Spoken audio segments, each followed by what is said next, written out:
Comment ça se fait que c'est possible que certains êtres humains vivent au Québec sans avoir le droit d'avoir des enfants puis une conjointe, puis d'autres êtres humains ont un droit à la famille?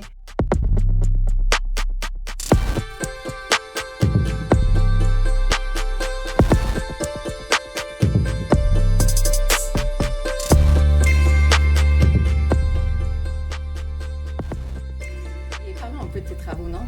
Oui, t'as raison. Parce que toi, tu t'intéresses aux droits. Oui, droits fondamentaux. Droits fondamentaux des travailleurs migrants qui sont sous permis de travail temporaire.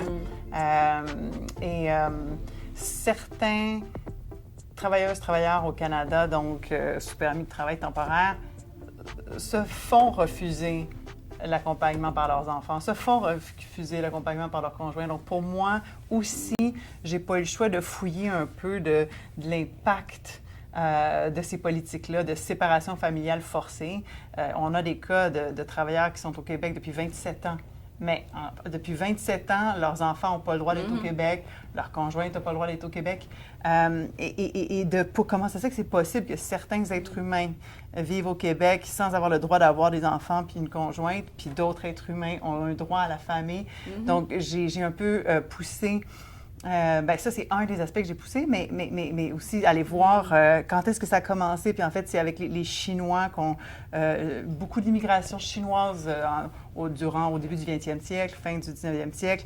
À un moment donné, il y a eu un non. Ceux-là n'ont pas le droit de faire venir leurs enfants, n'ont pas le droit de faire venir leurs femmes. Donc, il y a vraiment une question de racisme, en fait, et qui a quand même permis à ce qu'on décide que des fois, la famille, d'autres fois, pas la famille. Et donc, ça a été normalisé, et c'est encore le cas aujourd'hui. On normalise que certains travailleurs, travailleuses n'ont pas le droit d'avoir leur conjoint et leur famille avec eux. Et il y a, selon moi, effectivement un effet disproportionné par rapport, entre autres, aux questions de pays d'origine.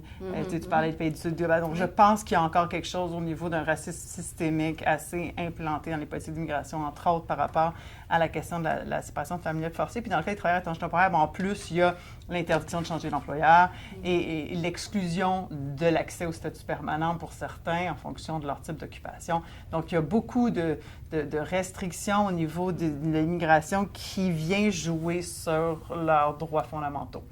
Et donc, c'est ça, nos recherches, en fait, ont démontré qu'un permis de travail ouvert, c'était finalement pas du luxe, c'était assez nécessaire, mais que ça suffit pas. Il faut aussi leur donner accès au droit à la famille et aussi accès au statut permanent, pas nécessairement pour s'établir ici pour toujours, mais pour pouvoir quitter le Québec et y revenir librement.